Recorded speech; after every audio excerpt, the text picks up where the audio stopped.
Hey everybody, how's it going? This is Doug.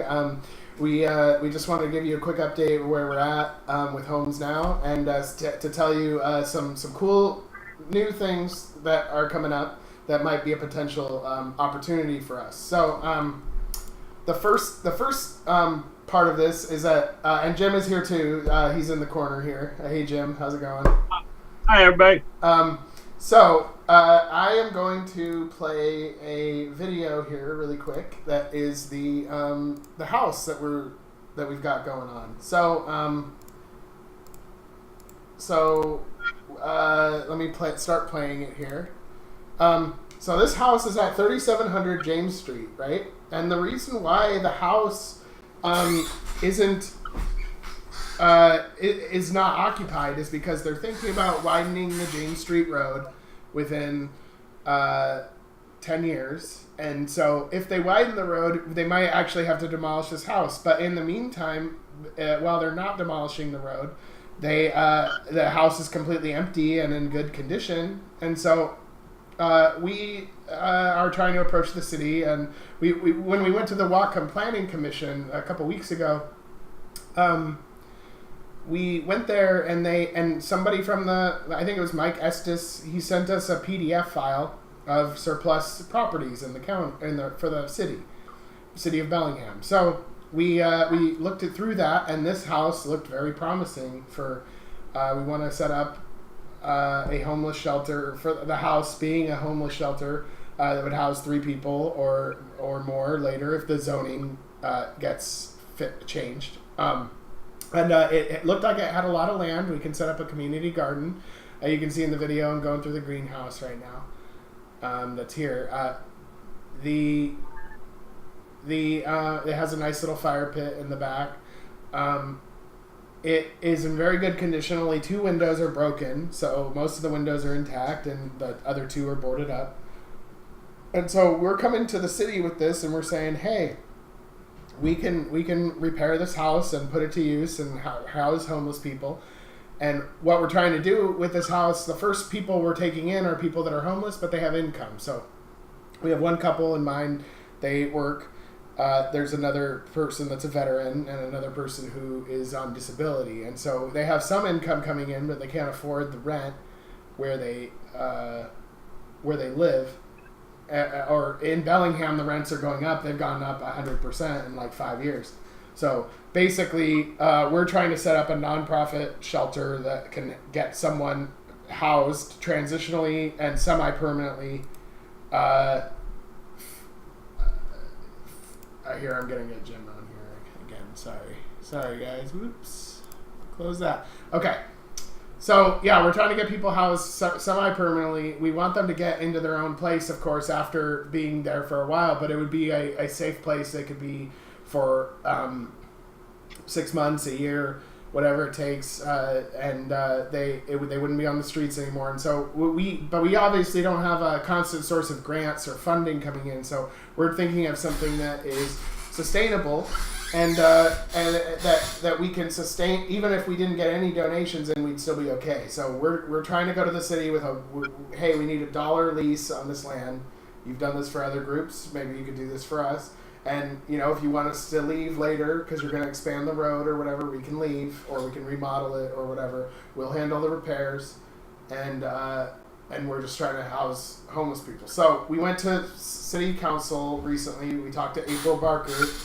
She was very helpful. She's getting us in touch with other groups that, or like the Planning Commission and other members of those groups that we would, and other members of the council that we would actually need to pull this off. So I wanted to transition it over to Jim to tell us about the meeting we had with her. And so. Hi. Yeah. So we met with Amy Barker on. April Barker. April Barker. I'm sorry. April Barker on Tuesday. Yeah. Today's Thursday. Yeah. It was Tuesday. Yeah, this week, and we gave her our proposal and we talked to her, and she seemed really, really interested in it and thought it was a great idea. And so she suggested that she introduce us to cyber technology to the Planning Commission to a guy up on Western WWU that did a study on tiny homes and homelessness. And also she put us in contact with it's community, help me out, Doug. I don't know. Community and the other one. The one, oh man. The commission? Is this something No, in the the commission? community outreach program or community, I want to say. Not Opportunity Council. You're thinking of something else? Yeah, the Opportunity Council. Oh, okay. Okay, great. So she got emails out to all of them introducing us, and we got an email, and we stopped in after the meeting and set up requested a meeting with the mayor. We got an email back from the mayor's office today. They're reviewing the plan, and they'll get back to us. In the meantime, we reached out to Gene Knudsen, whose district that this house is in, and we meet with him Monday morning at 9:45. Okay. So it's looking really good. What I'm seeing is we've got a great plan. It's a solid plan, and it's not a shelter. It's going to be a transitional house. We're going to take you from the streets and house you, and then hopefully from there, depending on your situation, anywhere from, I'm going to say 3 months to a year or whatever it takes to get you into real housing. And it's looking pretty promising. I'm not going to get my hopes up too much because every time I do, I get dashed. As far as what we can see with the Planning Commission and that, this house is due to not ever be housing again. It looks like it's due for demolition no matter what. Or not demolition, and no plans for the house. So we want to use it until they decide what they want to do with it, which if they decide to widen James Street to 4 lanes, we might have to take down part of the house or whatever, but it gives us time. Meanwhile, we can house people. So that's where we're at right now, and it's pretty promising. We're still working with stepping stones out on Lumberland, but we're also working on this, and we're working on this very diligently, because this is what we started out HomesNOW wanting to do, is house in Bellingham. Mm-hmm. And this house is like the perfect house. So if you got any connections with the Planning Commission, give them a ring, urge them to vote in our favor or whatever they got to do. Yeah, I really hope that goes through. I think we could do a lot of good with that. Another cool thing that happened today was we got a very large $5,000 donation from an anonymous donor, and so we are going to be able to build either 2 more mini homes, or we're going to be able to repair a damage from a full home that we're fixing from it being boarded up and stuff like that. So that's exciting news. We can get better supplies for the homeless summits. So we're really excited. It looks like it's going in the right direction. So I'm stoked about that. What do you think, Jim? Yeah, I think we're moving in the perfect direction. I can't thank the anonymous donor enough for $5,000 with a chance of another $5,000 at the end of the month, which it can either build tiny homes, 2 more of the 8x10s, or it could rehab James Street, or it could build 1 bigger tiny home, which is 10x20 with water and sewer and a kitchen in it for a family. So there's a lot of things we can do with it. It frees us up. We don't have to worry so much now. We got a little cushion, and we hope to get started with James Street as soon as possible. April said it could take up to 2 months, or it could take as short as a month. It depends on whether this property has to go to the council to be okayed, or whether there's a possibility the Planning Commission could just okay it on their own and write the contracts up without city council involvement. So right. Hopefully it's shorter distance, but when government's involved, I got a feeling it's going to be the longer distance. Yeah, whatever takes the longest is probably what's going to happen.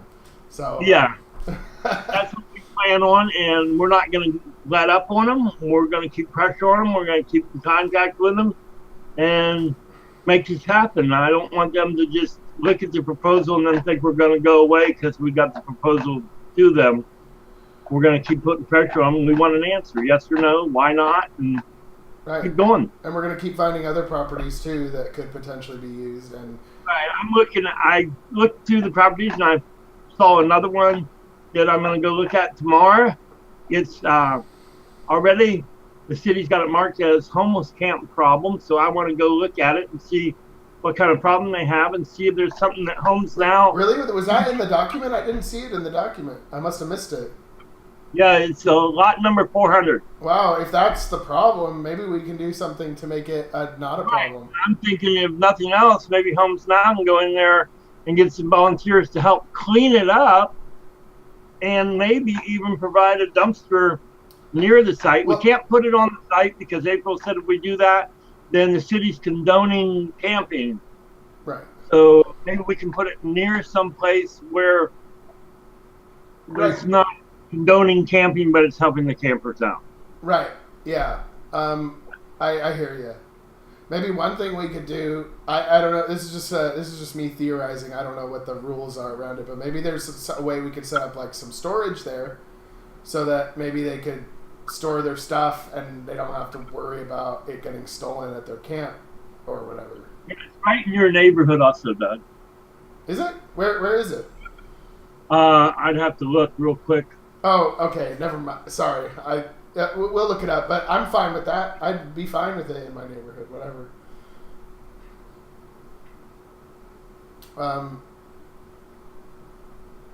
Because I guarantee you'll see more garbage, you'll see more whatever if you don't address the real issue. You just pretend like the people that are camping out there that can't afford a house, like that they don't exist or whatever, you know. Right. And at least with any kind of system where you store some of their stuff or you or they use it for a dumpster, you can actually keep track of them easier. You can keep track of who's who, what's going on. Whereas if you just kind of like pretend it's not there, like you won't be able to actually know what's going on. Right. So, because I don't know. But there's things we could do to maybe alleviate some problem there to show the city in good faith that we're not just some fly-by-night organization. Right, like we're serious and we're not fucking around and we're going to actually do everything we can from every angle we can see to make this problem go away or to make it much alleviated, you know? Right. So. And that property that I was just talking about is off Moore Street. It's the northwest wooded area along Moore Street. Oh, really? Yeah. We have to go there. We have to go there and check it out. Yeah. Okay, cool. Another thing we've got coming up, we'll check out these properties and we'll update you guys on what we found, and we'll have videos too, like the one you just saw of the James Street. Another thing that's coming up is we have a homeless summit, which we are going to be doing every month. So every month we're going to be going to the park or somewhere else. If somehow the park doesn't work out, we can go somewhere else. But we're going to be providing supplies and food for people who are homeless at least one day out of the month. And last time it was a big success. The last one we did, it was we did pizza last time. This time we're doing a barbecue, so we're going to be bringing our grills and doing kind of a backyard barbecue with burgers, brats, steaks, salad, potato salad, whatever. And so it's going to be a good time. And we're excited. And something about the homeless summit that it's not like most things that you see the homeless involved in.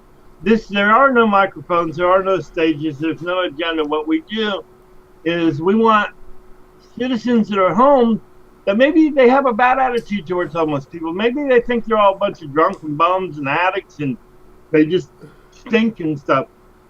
This is an opportunity for house people to come down and sit with the homeless and eat and actually talk to them just like you would your family in a park or friends in a park. So you sit in the grass and you talk and you exchange stories and you listen to the homeless stories and you listen to what they need and what they want, not what we think they need or what we think they want, but actually what they want and what they need. And I know 2 people that came to the summit last time came in there with attitude, yeah, they're all a bunch of drunks and that, and left with a whole different attitude, like, wow, these people actually work and they got jobs and they're still homeless, and they just were kind of amazed, and it kind of changed their whole attitude, and they're really on board with this next one. They can't wait for the next one to sit down and meet more homeless people, where before they were afraid of homeless people. So it's a chance for the community to come down, and there will be, Paul said he's coming, Todd Donovan said he's coming. Kathy Kirshner's coming. There's a couple other politicians coming, and it's a good time before you sit down with the politicians. Tell them what you think also, because they ain't going to have a microphone. They're not going to have time to get up there and do a stump speeches. They're going to have to sit there and actually listen to people, which they're not used to. So I really encourage people to come down there, and it starts at 5 o'clock and it goes until about 7:30 or 8. Last time I think Doug was down there until 10, 11 o'clock at night talking to homeless people. Yeah, we ran into a guy named Larry, and he was he had been homeless for a while, and he was kind of going through a hard time because he was kind of like he was kind of having like he couldn't fathom that he was home. Like he felt like the person that he was doesn't line up with what's happening to him, kind of a thing. And so we tried to, and he didn't have like any sleeping bag or coat or anything. So I just gave him my coat because I wanted a new one anyway, and I said, "Here, take my coat." And then we got him a sleeping bag and some basic hygiene products. So those that are coming down, if you can't come, get a hold of HomesNOW. If you got a sleeping bag, a tent, a small tent, we don't need any great big ones, small tent.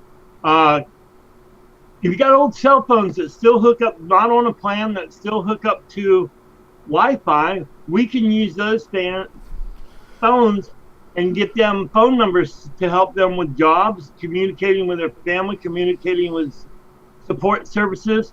So there's a lot of things you can do. They need blankets, they need underwear, men's and women's, and they need bras and women's feminine hygiene products and stuff like that. So there's a lot of things you can do. If you can't get involved with building HomesNOW or what, there's a lot of things to do. And this is just our way of trying to educate the public on homelessness instead of what you read is all the bad stuff. Because the homeless that we're going to start serving aren't the ones you see downtown. They aren't the ones you see laying in the streets and stuff. These are the people that work, that they're at work.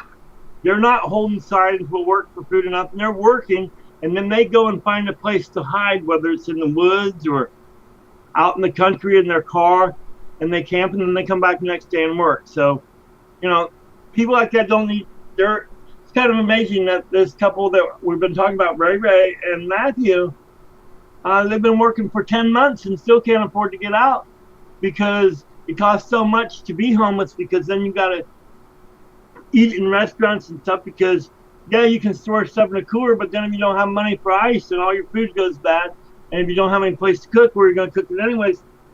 So there's a lot of things we can do. So I urge you to come out. I really appreciate everybody's support for HomesNOW and Not Later, because without you guys, we wouldn't be here.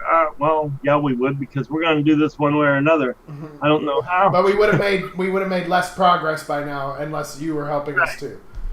So we really appreciate your help. And appreciate you watching these videos. But I can't express enough how important it is to share the videos and share the page, because the more people we reach, the more chances are we'll find more donors. The more donors we get, the more money we get, the more homes we build, because we're not like some nonprofits. All the money that comes in goes to helping the homeless, every penny of it. And none of it goes to me and Doug, or some rich fancy car, or a brand new house, or whatever. We'll say 95% of it goes to helping the homeless, and 5% like for printing, gas for our cars and stuff to get around and stuff like that. So I just urge you to keep supporting us, keep watching us, and thanks so much. Yeah, and the donation links, whether you want to make a one-time donation with GoFundMe or PayPal, or whether you want to make a monthly donation, that is in the That's in the description of the video. So thanks a lot, and have a great day. Also, you can write checks to HomesNOW, not later. Oh, you can? Yes, you can write checks to us directly. We can get you our address if you contact us. It might even be on our Facebook page or whatever. It is on the Facebook page. Anyway, take it easy. Have a great night, and thanks for your support. Thank you.